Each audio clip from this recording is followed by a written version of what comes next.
O vëllezër, kur na themi me dash Allahun, me dash pejgamberin alayhi salatu wasalam, nuk e kemi për qëllim me shpreh vetëm me fjalë. Kena thënë, Allahu për ne kërkon të brendshme. Për një me ki me zemër me shpirt, jo me fjalë, jo me mashtru veten, e du Allahun, e du pejgamberin e Allahut vetëm me fjalë. E du pejgamberin, mirë po një sunnet pejgamberit alayhi salam nuk e praktikon në jetën tonë. E du pejgamberin me fjalë, po Allah zon për një mena me dash pejgamberin sallallahu alaihi wasallam.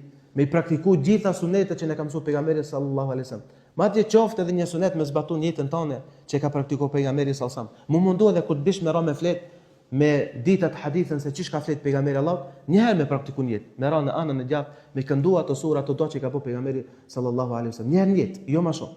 E kjo tregon se është si rezultat që e donti pejgamberin sallallahu alaihi wasallam. Ama e du pejgamberin e Allahut, mirë po nuk i bën namazin. E du pejgamberin e Allahut, nuk i fal sunetën.